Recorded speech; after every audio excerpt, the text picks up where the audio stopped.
Závěr příběhu. Daniel Král nenáviděl zvonění.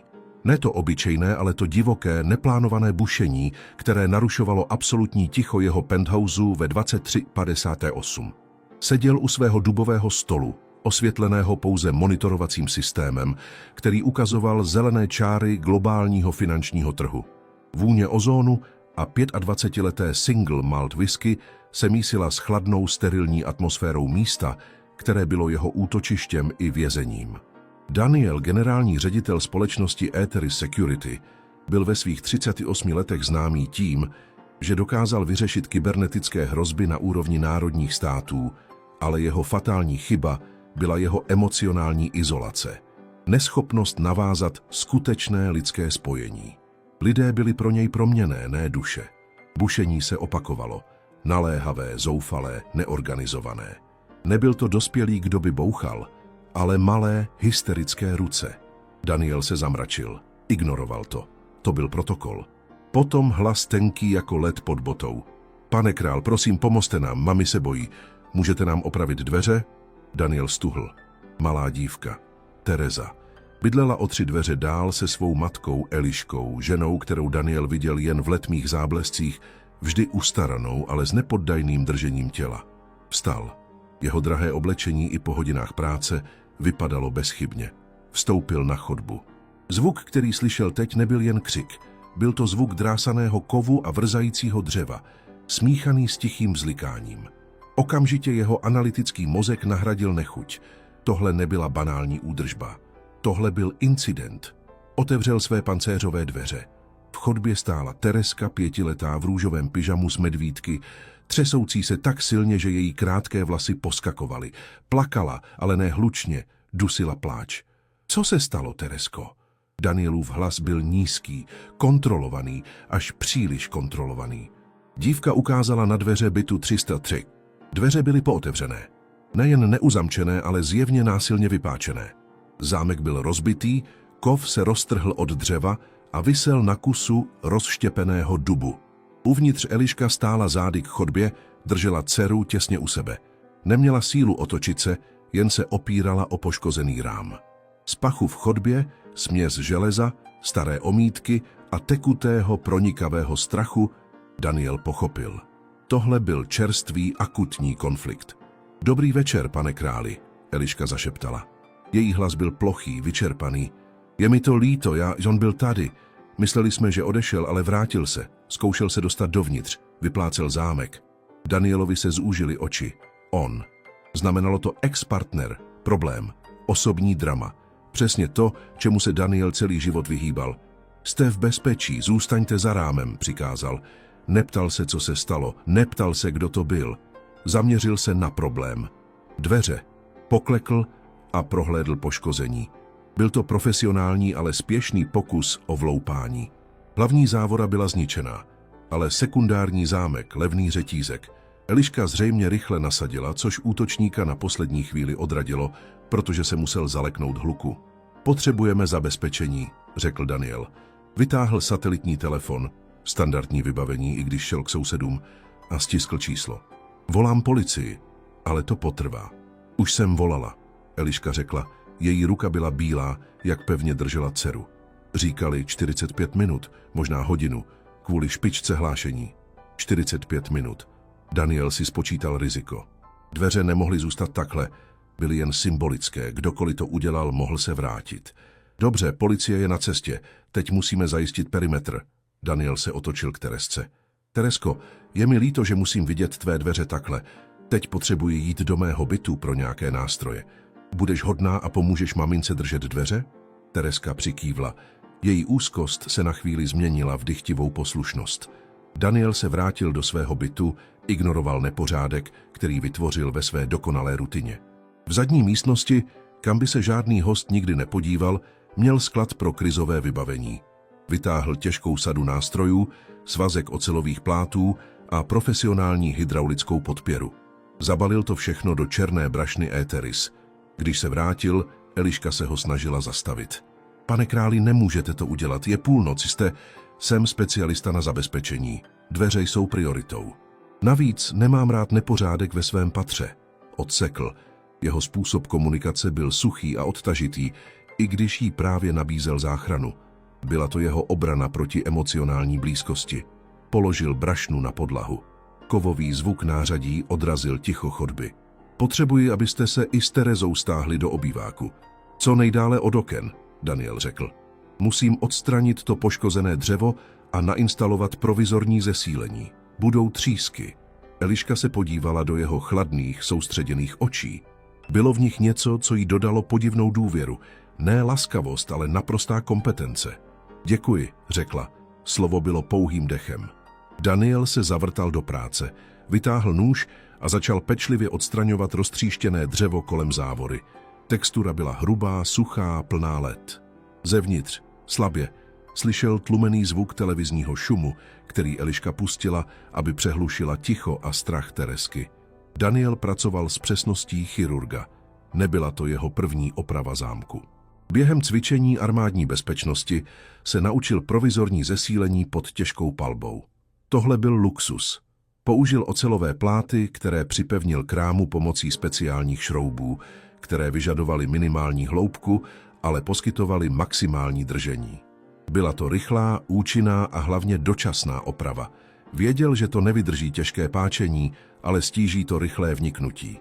A to stačilo. Když se ohnul, aby zkontroloval spodní pant, všiml si něčeho pod rohožkou. Malý, složený kousek papíru. Měl na něm jen 3 slova napsaná hrubým černým inkoustem. Máš dluh. Už brzy. Danielovi se sevřel žaludek. Tohle nebyl jen zloděj. Tohle byl vzkaz. A to znamená, že útočník se vrátí. Eliško, Daniel promluvil, aniž by se pohnul. Vyšla byste sem na vteřinu? Potřebuji, abyste potvrdila jednu věc. Eliška opatrně vyšla. Oči jí padly na papír v Danielově ruce. Její tvář ztratila veškerou barvu. To je od něj, zašeptala. Její pohled byl prázdný. Kdo je on? Daniel se konečně zeptal, opustil svůj analytický chlad. Toto už nebyla jen oprava dveří. Toto byl konflikt, který zasahoval do jeho drahocenné stability. Eliška se sesypala na kolena, její ramena se třásla. Jmenuje se Ivan, můj bývalý. Má problémy s dluhy a myslí si, že jsem schovala peníze jeho rodiny. Řekl, že si vezme dceru, pokud mu je nedám. Daniel si uvědomil plnou míru krize. Tohle nebyla chyba, kterou mohl opravit nářadím. Tohle bylo lidské hrozné dilema, které vyžadovalo zapojení, které on tak úzkostlivě odmítal. Jeho fatal flaw, izolace, ho už nemohla chránit. Vzduch v chodbě zhoustl. Vzdálený, ale blížící se zvuk sirén policie byl slyšet z ulice pod nimi. Měli maximálně 5 minut, než dorazí. Dobře, Daniel se postavil. Jeho stín padal na klečící ženu. Oprava je hotová, dočasná. Teď musíte jednat. Řekněte mi všechno o Ivanovi. Jméno, jak vypadá, kde pracuje. Všechno, co víte o jeho metodách. Zvedl Elišku, jeho silné, ale neohrabané ruce ji držely pevně. Cítil křehkost jejího těla, neznámou texturu v jeho dokonalém světě. Policie ho nezastaví, jestli ví, že ho hledají. Přijde znovu.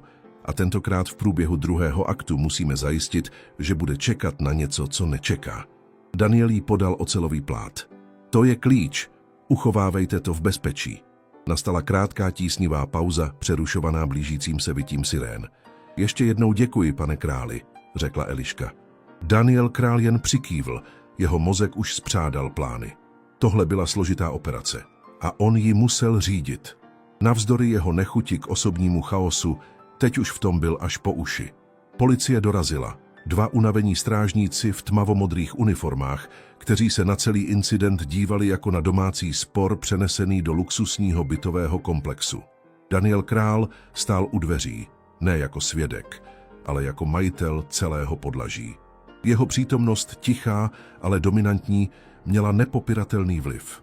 Pane králi, děkujeme za vaši pomoc, ale teď už se o to postaráme my, řekl starší z policistů, jeho jmenovka hlásala Karel Novák. Z Nováka byl cítit pronikavý pach levné kávy a cigaretového kouře, což Daniela fyzicky dráždilo. Postaráte se o zajištění důkazů, opravil ho Daniel chladně. Zajistil jsem, aby dveře nebyly prolomeny. Důkazní materiál je omezen na poškozený zámek a vizuální kontrolu. Útočník zanechal vzkaz. Daniel jim předal papír. Novák si ho beze slova prohlédl. Máš dluh. Už brzy. V pořádku, pane králi. Zaznamenáno. Víte, s těmito domácími spory je to často tak, že se musíme zabývat jen dočasnými zdržovacími opatřeními. Doporučujeme paní Elišce Králové, aby se zaměřila na soudní zákaz přiblížení. Soudní zákaz nezabrání fyzické hrozbě, pane Nováku, Danielův hlas klesl. Tento muž nejedná racionálně. Jsem připraven zajistit dočasnou bezpečnost paní Elišce a její dceři. Policisté si vyměnili pohledy. Byl to neobvyklý zásah souseda. Daniel byl samozřejmě známá osobnost v Praze. Dobře, pane králi, zaznamenáme vaši ochotu. Paní Eliško, prosím, pojďte s námi do bytu, abychom mohli sepsat protokol. Zatímco policisté prováděli své byrokratické úkoly, Daniel se vrátil do svého penthouseu, ale ne k práci. V kuchyni, kde obvykle stál jen luxusní kávovar, zapnul plazmovou obrazovku a spustil zabezpečenou databázi Eteris. Potřeboval spojence. A potřeboval je rychle. Jeho tým byl malý, elitní a neosobní, přesně tak, jak to měl rád. 2 lidé. První byl Petr Horák. Petr byl Danielova pravá ruka v terénu, bývalý armádní specialista na elektronickou špionáž a fyzické zabezpečení. Daniel ho vzbudil videozavoláním. Petr odpověděl okamžitě. Jeho tvář byla rozespalá, ale ostrá. Šéfe? 3 ráno, co hoří? Hoří. Soukromá záležitost, ale má vysoké riziko. Potřebuji, abys okamžitě přišel do rezidence. Byt 303. Zabezpečení je nedostatečné. Potřebuji kompletní audit, pasivní monitorování a plán evakuace. A zjistí mi vše o jistém Ivanu Novákovi. Finanční dluhy, kontakty, kriminální záznam. Ivan, rozumím. Jedu hned, za hodinu jsem tam. Petr se už oblékal. Druhý spojenec byl Helena Machová, Danielova tisková mluvčí a právní poradkyně. Byla to jediná osoba, která dokázala dešifrovat Danielův chladný jazyk a převést ho do lidských termínů. Helena byla klíčová, protože Danielova neschopnost empatie by mohla situaci zhoršit. Potřeboval, aby Eliška i Tereska Danielovi důvěřovali a Helena měla dar lidského tepla. Heleno, Danielův hlas byl naléhavý, potřebuji tě zítra v poledne v mé kanceláři. Vypracuješ dočasnou smlouvu o mlčenlivosti a právní ochraně pro klienta. Jméno je Eliška Nováková. Potřebuji, aby byla chráněna před medializací a, co je důležitější, před Ivanem. Budeš jednat jako její zástupkyně a psychologický stabilizátor. Zaplatím ti za soukromé služby. Soukromé služby, pane králi, to je novinka. Helena se usmála, ale rychle pochopila vážnost situace. Chcete mi říct, že se staráte o sousedy? Starám se o integritu svého obytného prostoru, Daniel odpověděl. Chaos je drahý. Musí to být vyřešeno rychle. I když Daniel trval na své logické motivaci, v hloubi duše cítil zvláštní tlak. Byl to neznámý pocit. Odpovědnost za něco, co nemohl ovládat daty a algoritmy. Když policie odešla, Eliška a Tereska byly vyčerpané. Daniel jim nenabídl, aby zůstali u něj. To by bylo příliš intimní. Místo toho Petr, který dorazil s východem slunce, už instaloval dočasný bezpečnostní systém ve dveřích 303, zesílené ocelové plechy a senzor pohybu s diskrétním alarmem. Petr byl robustní muž, jeho přítomnost byla uklidňující a jeho textura rukou byla hrubá, ale jistá. Paní Eliško, já jsem Petr. Pane král mi řekl, abych se ujistil, že se sem už nedostane, řekl Petr. Mám k dispozici 48 hodin. Během té doby buď to zajistíme, že bude Ivan zadržen, nebo se musíte přemístit. Clock ticking. Lhůta. Daniel ji okamžitě implementoval. 48 hodin. Věděl, že Ivan, poháněn dluhem a pomstou, neustoupí. Eliška, i když jí Danielův styl připadal neohrabaný, cítila v jeho týmu sílu. Děkuji. Obávám se, že já nemám peníze na takovou ochranu. To není vaše starost, řekl Daniel, který se objevil v černém obleku. Mé služby jsou plně kryty mou společností Eteris. Toto je operační cvičení. Chci, aby se o tom nikdo nedozvěděl, paní Nováková. Vaše mlčenlivost je klíčová pro úspěch a Petr vám dá instrukce ohledně evakuace, pokud by se něco stalo. Dáte mi všechny detaily o Ivanovi? Potřebuji jméno osoby, které dluží peníze. Eliška, viditelně se ulevilo, že nemusí řešit finance, se mu svěřila. Daniel zjistil, že Ivan dluží peníze Vladimíru Kovářovi, známé pražské postavě spojené s šedou ekonomikou. Kovář, Daniel se zamračil. Znát kováře znamenalo, že tohle je dilema morálky spíš než jen osobní konflikt. Policie kováře nemůže dostat. Daniel se vrátil do svého penthouseu a pustil se do práce, kterou nejlépe ovládal. Infiltrace. Použil éteris k prolomení slabých bodů kovářovy sítě. Zvuk, který naplňoval jeho pracovnu, byl rychlé, tiché ťukání kláves, šifrování dat. Zjistil, že Ivan se snaží prodat informace o Eliščině majetku kovářovi, aby tak snížil svůj dluh. Ivan nechtěl jen peníze. Chtěl Elišku zničit a získat Teresku. Mezitím Petr přinesl zprávu o Ivanovi. Šéfe, Ivan pracoval jako noční hlídač v jedné stavební firmě. Ale teď je bez práce a bez peněz. Je agresivní a zoufalý. Má slabost pro hazard. Je aktivní na sociálních sítích, kde pořád vyhrožuje Elišce. Daniel si prohlédl fotografii Ivana. Průměrný muž s divokým, ustaraným pohledem. Musíme ho odlákat z Prahy. Jestli se soustředí na Elišku, bude těžké ho izolovat. Petr potřebuje, aby podstrčil Ivanovi falešnou informaci. Něco, co ho donutí opustit město a honit se za pokladem. Falešná informace? Co přesně? Ivan věří, že Eliška ukryla finanční dokumenty v trezoru v rodinném domě na venkově, který prodala před lety. Vytvoř mu fiktivní důkaz. Digitální stopa, která ho tam navede. Daniel nařídil. Potřebujeme čas, abychom Elišce zajistili trvalou ochranu a přestěhovali ji. Navíc chci se soustředit na kováře. Petr přikývl. Jeho tvář soustředěná.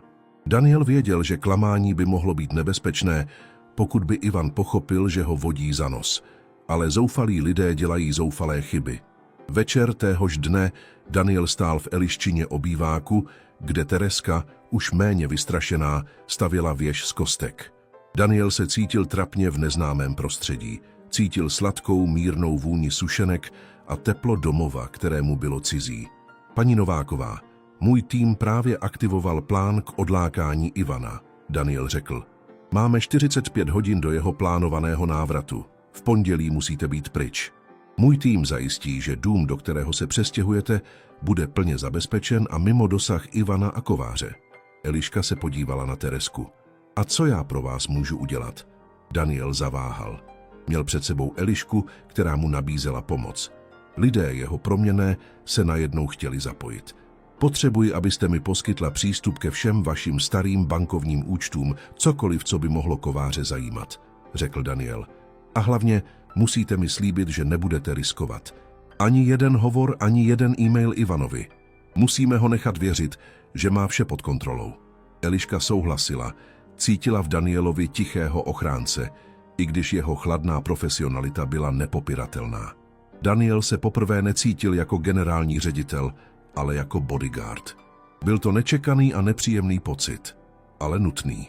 Milí čtenáři, baví vás, jak Daniel, ten chladný CEO, musí opustit svou izolaci a zachránit rodinu? Nezapomeňte dát like a přihlásit se k odběru, abyste nezmeškali další zvraty v příběhu. Následujících 24 hodin se proměnilo v horečnou operaci. Daniel Král sice neopustil svůj penthouse, ale proměnil ho v operační středisko, zatímco Petr Horák dohlížel na Ivana a Helena Machová zajišťovala právní a psychologickou podporu Elišce. Petr podstrčil Ivanovi falešnou stopu.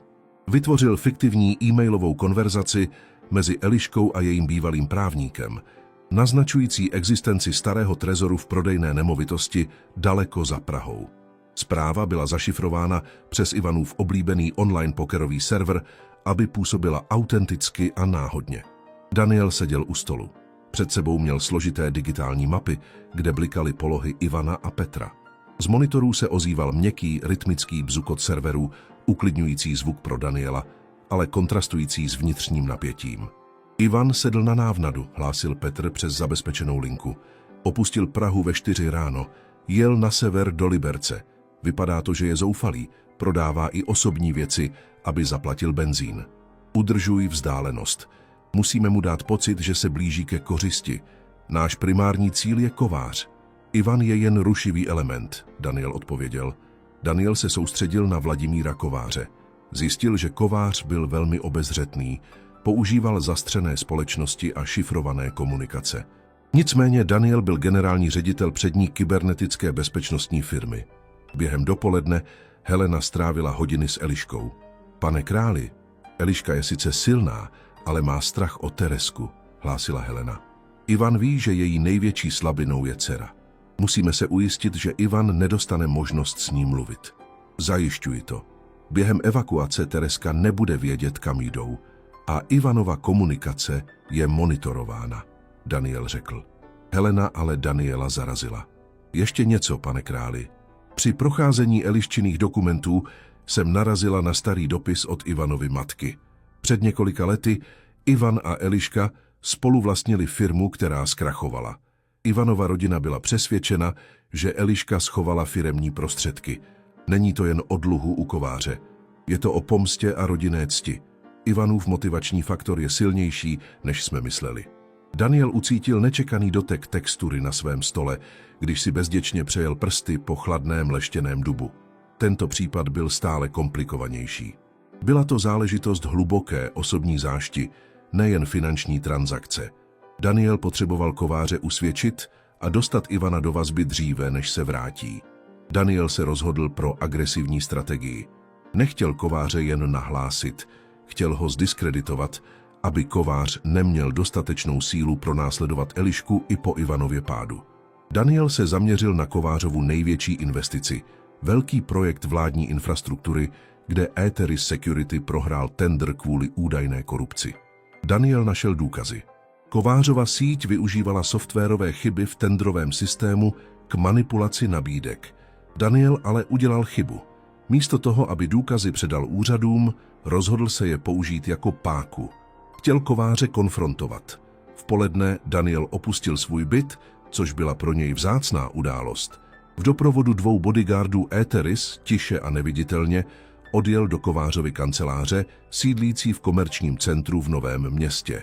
Kovář byl starší, otylý muž s mastnými vlasy, sedící za masivním stolem. Vzduch v kanceláři byl těžký, prosycený pachem drahých doutníků a starého parfému. Pane králi, nečekal jsem vás. Kovář se zasmál, ale jeho oči byly chladné.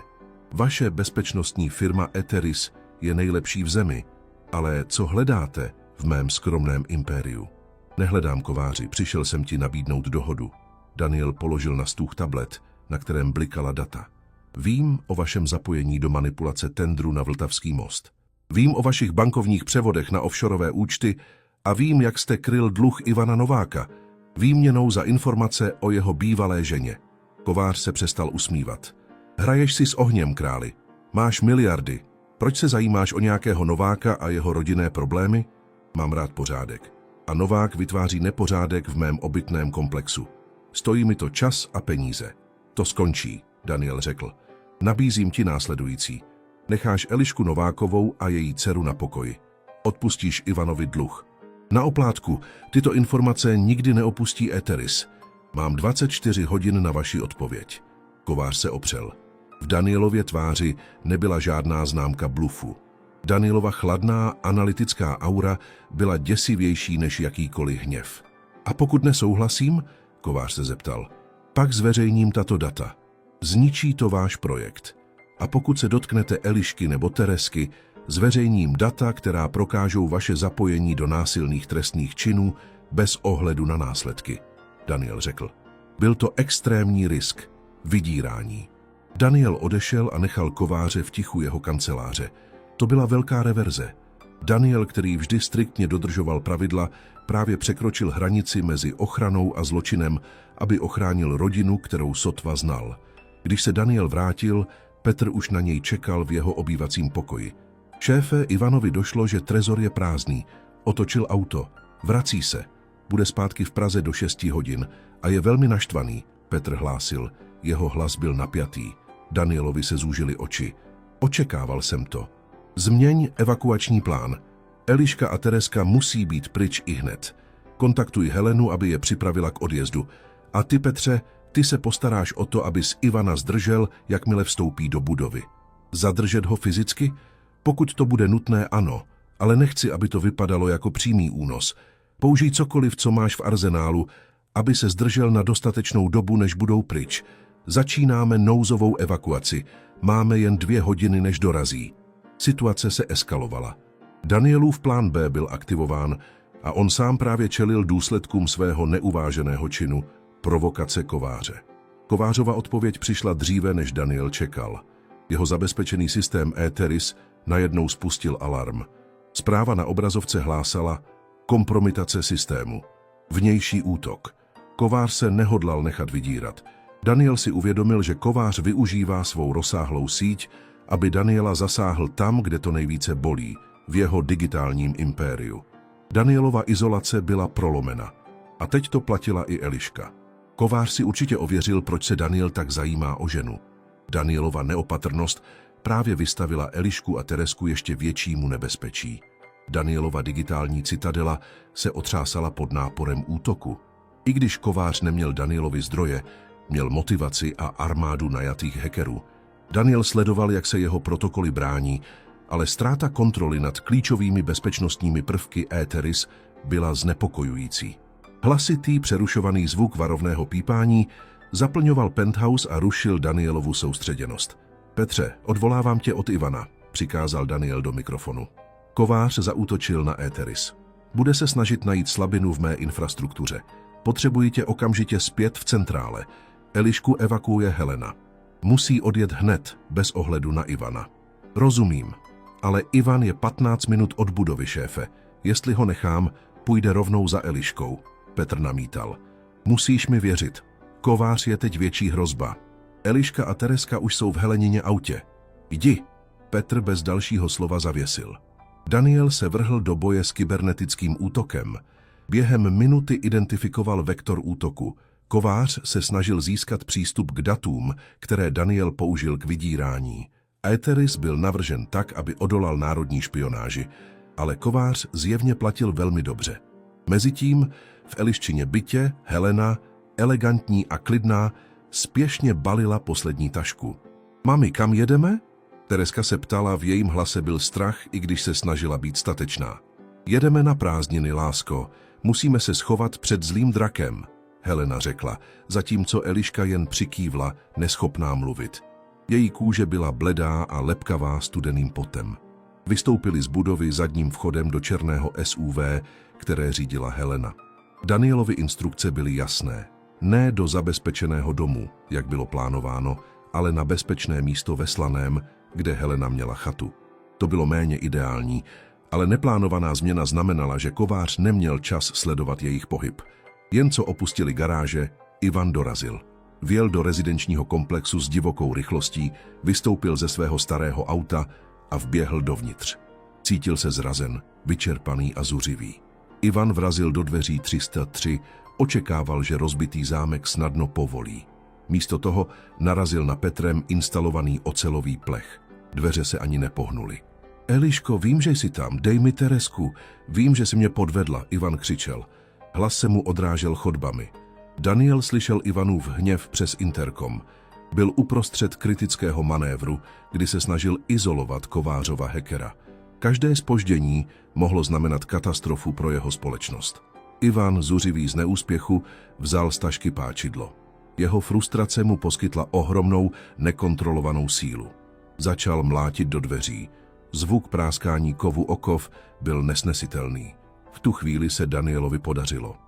Identifikoval a zablokoval Kovářova hackera. Zastavil útok, ale za cenu. Kovář, vědom si toho, že je odhalen, měl stále Danielova data. A měl Ivana. Daniel okamžitě volal policii Chelsea Cretum, ale věděl, že to potrvá 15 minut. Zvedl interkom. Ivane Nováku, okamžitě opusť budovu. Jsi obklopen policií. Daniel proměnil svůj hlas v chladný robotický tón. Ivan ale nebyl hloupý. Podíval se přes kukátko, které bylo rozbité, a viděl, že chodba je prázdná. To jsi ty, králi? Ten posraný boháč, myslíš, že mě zastavíš těmi drahými dveřmi? Eliška mi ukradla všechno a ty ji kryješ. Kde jsou? Ivan křičel zpět. Daniel opustil počítače. Tohle nebylo o datech. Bylo to o fyzickém střetu, o eliminaci hrozby.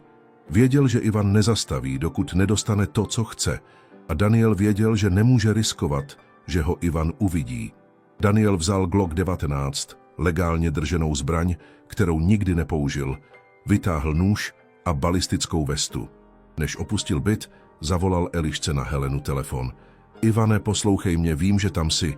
Eliška a Tereska jsou v bezpečí. Řeknu ti, kde jsou, ale nejdřív musíš odložit to páčidlo a odejít. Ivan vrazil páčidlo do ocelového plechu a tomu vyklouzlo z ruky. Lžeš, chci vědět, kde jsou teď. Daniel se rozhodl pro šokovou terapii. Vytáhl bezpečnostní kameru z chodby, kterou instaloval Petr, a namířil ji na Ivanovo auto. Ivane, podívej se na své auto. Máš na sobě sledovací zařízení. A teď, pokud mi nevěříš, podívej se na zprávu na svém telefonu. Ivan vytáhl starý telefon. Dostal zprávu od neznámého čísla. Tvoje žena a dcera jsou v bezpečí, ale teď už je má kovář. Zpráva byla Danielův poslední pokus o manipulaci. Daniel věděl, že kovář už ví, že Ivan je Eliščin ex-manžel a může ho využít. Ivan se zastavil. Strach nahradil vztek. Kovář byl mnohem nebezpečnější než on sám. V tu chvíli Daniel udělal největší chybu. Otevřel dveře svého bytu a vstoupil do chodby. Chtěl Ivanovi říct, že mu pomůže s kovářem, aby ochránil Elišku. Ivan se otočil. Uviděl Daniela Krále, bezchybného, drahého a arrogantního. Ty jsi ten, kdo mi vzal rodinu. Myslíš si, že jsem tak hloupý? Ivan zařval a vrhl se k Danielovi. Ignoruje zbraň. Byl to zoufalý akt. Daniel, ačkoliv fyzicky silný, byl zvyklý na konflikty ve virtuálním světě. Instinktivně ustoupil. Ivan ho srazil k zemi. Ivanova ruka se natáhla po páčidlu, které se odrazilo od dveří 303. Zvuk ostrý, suchý úder pěstí zazněl chodbou. Daniel se bránil, ale Ivan měl šílenou sílu. Králi, řekni mi, kde jsou. Kde jsou mé peníze? Ivan se snažil Daniela zasáhnout do hlavy. Danielovi se podařilo odrazit útok a od kulice. Vytáhl nůž a držel ho mezi sebou a Ivanem. Nech toho, nováku, já ti pomůžu. Daniel se snažil Ivana uklidnit, ale nešlo to. Ivan se postavil, popadl páčidlo a zvedl ho nad hlavu. To byl Danielův kritický moment. Nešlo o jeho život, ale o to, co by se stalo, kdyby Ivan zjistil, kde Eliška je. Daniel věděl, že musí jednat. Ivan s ním nejedná. V tu chvíli se mu v hlavě rozsvítila kontrolka. Musel Ivana zastavit, ne ho uklidnit. Daniel namířil zbraň, ale ne na Ivana. Na strop. Zvuk ohlušujícího výstřelu prolomil ticho luxusního komplexu. Zaplnil chladný vzduch vůní střelného prachu a zbytků omítky. Ivan se zastavil, šokován. Podíval se na Daniela. Daniel, jeho drahé sako se mu posunulo, stál s naprostým ledovým klidem. Je konec, Ivane, přijde policie. Polož to. Pokud se dotkneš mě nebo kohokoliv jiného, kovář tě dostane a já tě nechám. Ivan v tu chvíli pocítil, že prohrál na všech frontách. Ne kvůli Danielovi, ale kvůli tomu, že ztratil kontrolu. Páčidlo mu vyklouzlo z ruky. Daniel ale věděl, že to je jen dočasné vítězství. Ivan je sice mimo hru, ale kovář ne. A teď Daniel ztratil veškerou diskrétnost. Jeho pověst byla ohrožena. A co je horší, Eliška a Tereska byly stále v nebezpečí, protože kovář věděl, že jsou důležité pro Daniela. Všechno, co Daniel získal, anonymitu a bezpečí, bylo pryč. To byla krize maxima. Ivan Novák byl rychle zatčen policií, která dorazila jen o pár minut později, a jeho zadržení bylo dramatické. Daniel s tváří bez výrazu stál opodál, zatímco ho policisté vyslýchali. Potřeboval se soustředit, ale třes v jeho pravé ruce a hluboký neustávající bzukot v uších z výstřelu ho neopouštěli. Daniel strávil zbytek odpoledne na policejní stanici, kde musel vysvětlovat střelbu v obytném komplexu. Jeho pověst a vliv mu pomohli, ale incident se rychle dostal do médií. Generální ředitel Eteris Security střílel ve svém luxusním bytě. Daniel opustil stanici a zamířil přímo do sídla Eteris. Na recepci ho čekal Petr Horák. Šéfe, Ivan je venku ze hry, ale kovář ne. Po tvém vydírání a následném útoku se kovář rozhodl zaútočit zpět. Jeho hackeři prolomili slabé protokoly naší partnerské banky, získali přístup k určitým finančním datům, která mohou poškodit tvou reputaci. A co je horší, vědí, že Eliška je pro tebe důležitá. Začali aktivně hledat Helenino auto. Petr hlásil s úzkostí. Daniel se posadil ve své kanceláři. Cítil se jako šachista, který udělal chybu, jež ho stála královnu. Moje chyba, moje izolace mě oslepila. Myslel jsem, že můžu tento konflikt ovládat z dálky, ale zapomněl jsem, že lidé nehrají podle pravidel algoritmů. Ivan byl impulzivní, Kovář je chladný, ale oba chtějí pomstu. Daniel si sundal sako a opřel se. Teď už nešlo jen o Elišku a Teresku, ale o celou Danielovu společnost. Pokud by Kovář zveřejnil citlivé informace, důvěra klientů by byla navždy narušena. Kde je Helena? Daniel se zeptal. Jsou na té chatě ve Slaném. Helena mi volala. Je to odlehlé, ale bez řádné ostrahy. Máme maximálně 12 hodin, než je Kovář najde. Jeho lidé sledují každou známou trasu. Daniel si uvědomil, že už nemůže hrát obranu. Musí zaútočit. Petře, potřebuji, abys zajistil souřadnice chaty. Pojedeme tam, ale ne přímo. Kovář neví, jak moc je Eliška důležitá, jenže je důležitá pro mě. Musíme ho nalákat do pasti, Daniel řekl. Danielova mysl se opět vrátila k chladné logice. Když se nemůže chránit, musí neutralizovat hrozbu. A Kovářova hrozba spočívala v jeho síti, ne v něm samotném. Daniel vypracoval plán. Vytvořit falešnou slabinu v Eteris, aby Kovář uvěřil, že získá všechna vydírací data a pak ho chytit při činu. Petře, připrav naše hackery. Během následujících 6 hodin otevřeme zadní vrátka do jednoho z mých starých serverů. Vypustíme návnadu. Vysoce citlivé, ale falešné dokumenty. Chceme, aby Kovář viděl, že se zhroutil. Chceme ho donutit, aby jednal fyzicky proti nám. Digitální válka je pomalá. Fyzická konfrontace je rychlá. Petr se na Daniela podíval s respektem. To je extrémně riskantní, šéfe. Jestli zjistí, že je to pas, pak prohrajeme. Ale Kovář je arrogantní. Bude si myslet, že zvítězil. Připrav zbrojní inventář. Vesta, komunikace, neprůstřelný vůz. Pojedeme do Slaného. Z chaty uděláme pevnost. Daniel a Petr dorazili do Slaného kolem 9. hodiny večer. Vzduch byl čistý a cítil hlínu a vlhké jehličí, což bylo ostrým kontrastem k pražskému ozónu. Helena je čekala. Eliška seděla na verandě, objímala Teresku. Pane králi, Kovářovi lidé jsou blízko. Zaznamenali jsme drony, už nás lokalizovali. Helena řekla. Její obvyklý klid byl nahrazen naprostou hrůzou. Daniel věděl, že už nemají čas. Dobře, Petře, tvůj úkol. Ochrana. Vytvoř perimetr. Helena, zůstaň uvnitř. Eliško, Teresko, jděte do sklepa, je nejbezpečnější. Daniel se podíval na Elišku. Nechtěl jsem, aby se to dostalo až sem, ale já to ukončím. Kovář se brzy objeví osobně nebo pošle svůj tým. Naše digitální návnada fungovala. Věří, že získáme klíčové finanční údaje, pokud mě chytí na slabém místě. Než Daniel stihl říct více, lesem se rozlehly zvuky motorů a praskání větviček. Přijeli. Nejen Kovář, ale celý jeho tým. 3 černá SUV zastavila na okraji lesa. Daniel se ukryl za dřevěnou kůlnou. Cítil drsnou texturu vlhkého dřeva na tváři. Petr byl ukrytý v záloze. Kovář vystoupil, tlustý muž v drahém kabátě, obklopen 2 svalnatými muži. Král, vím, že jsi tady. Kovářův hlas byl překvapivě silný. Myslel jsi, že mě můžeš vydírat? Ty a tvoje malá protekční rodinka? Dej mi ta data, králi. A možná nechám tu ženu a dítě na pokoji. Daniel vylezl z úkrytu. Drželo v ruce zbraň, ale s rukama nahoře. Kováři, data jsou u mě, ale jsou šifrovaná. Pokud se dotkneš kohokoliv tady, celá tvoje síť padne. Zveřejním to, co mám, i z hrobu. Kovář se zasmál. Blufuješ. Jsi osamělý, králi. Nemáš nikoho, kdo by tě kryl. Teď, pojďme si promluvit o podmínkách. Daniel věděl, že tohle je divadlo. Kovář ho chtěl jen dostat blíž. V tu chvíli se za Kovářem objevily další stíny. Kovář neposlal jen své bodyguardy, ale i své IT specialisty, aby zajistili Danielův hardware. Daniel věděl, že to je jeho jediná šance.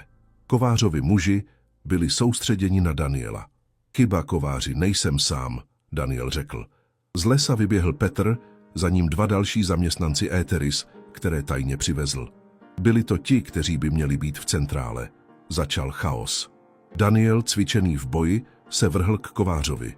Nechtěl zbraň, chtěl Kováře neutralizovat, aby zastavil jeho rozkazy.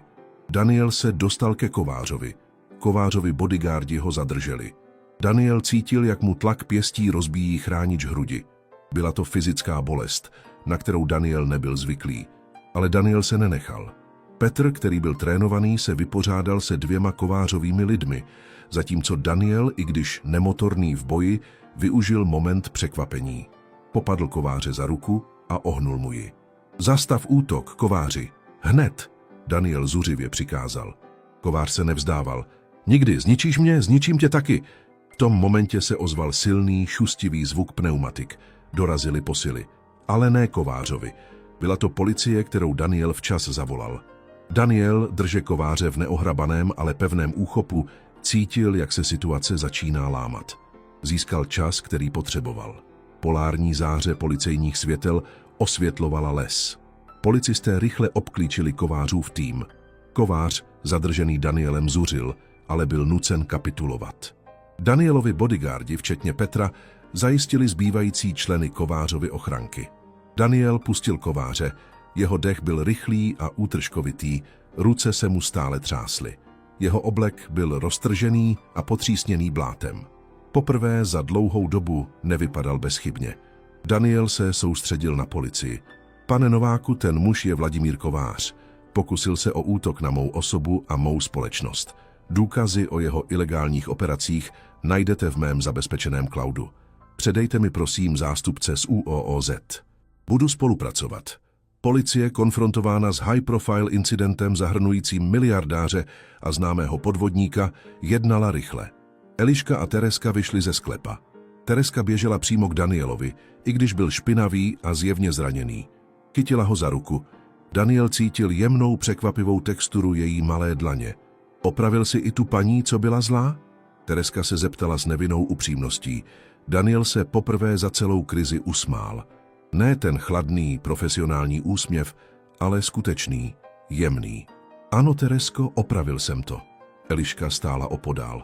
Slzy jí tekly po tváři, ale tentokrát to nebyly slzy strachu. Děkuji, pane králi, zachránil jste nás. Vy a váš tým. Následující dny byly plné byrokracie a mediálního šílenství. Daniel dodržel slovo. Předal všechny důkazy proti Kovářovi. Kovář, obviněný z vydírání, korupce a plánování násilného útoku, čelil vážným obviněním. Ivan Novák. Díky Danielovu svědectví o Kovářově manipulaci dostal mírnější trest za porušení soudního zákazu a útoku, ale byl držen ve vazbě, aby nemohl kontaktovat Elišku a Teresku. Danielova pověst byla pošramocena, ale ne zničena. Jeho rozhodnutí bojovat o integritu své společnosti a ochranu sousedů vedlo k nečekanému nárůstu veřejné úcty. Už nebyl jen neosobní CEO, byl hrdinou. Eteris Security se stabilizovala. Daniel přijal lekci. Jeho izolace byla jeho největší hrozbou. O 2 týdny později Eliška a Tereska žili v novém, bezpečnějším bytě, který Daniel diskrétně koupil a vybavil nejmodernějšími bezpečnostními systémy. Daniel seděl v Eliščině kuchyni, což by před měsícem bylo nemyslitelné.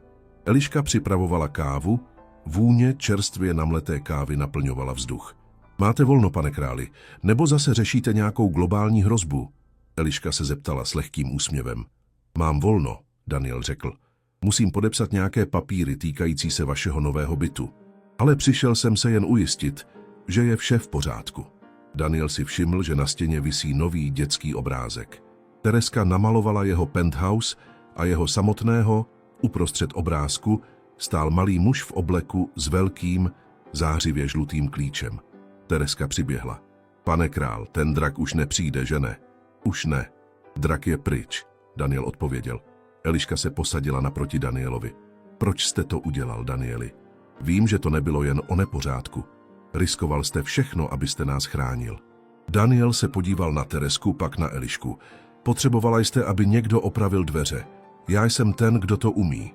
A taky zjistil jsem, že některé věci se nedají vyřešit algoritmy. Potřebují skutečné spojení, skutečnou ochranu. A to, co jsem udělal, bylo správné. V tu chvíli si Daniel uvědomil, že se změnil. Jeho fatální chyba, emoční izolace, byla konečně narušena. Viděl Elišku a Teresku ne jako proměnné, ale jako lidi, kteří potřebovali péči. Naučil se spojit se s lidskostí. Daniel se s Eliškou domluvil na trvalé, ale diskrétní ochraně. Jeho tým, Petr a Helena, se stali nečekanými přáteli Elišky a Teresky. Daniel Král se vrátil do svého penthouseu, ale tentokrát to nebylo vězení. Seděl u svého stolu ale místo finančních grafů sledoval na svém monitoru diskrétní přenos z Eliščina bytu. Ne ze špehování, ale pro jistotu. Cítil ticho, ale ne prázdné. Naučil se, že i ten nejlépe zabezpečený systém potřebuje lidské srdce, aby fungoval správně. Malá holka požádala: můžete nám opravit dveře? A CEO, který nenáviděl emoční chaos, se ukázal o půlnoci, aby opravil nejen dveře, ale i svou vlastní narušenou duši. Nový životní směr. Doufáme, že se vám tento příběh líbil a že jste si užili každou napínavou část. Pokud ano, prosím, dejte nám like a přihlaste se k odběru, abyste nezmeškali naše budoucí příběhy. Jak byste vy reagovali, kdyby vám soused přišel opravit dveře uprostřed noci, ale ukázalo se, že je to multimilionářský CEO?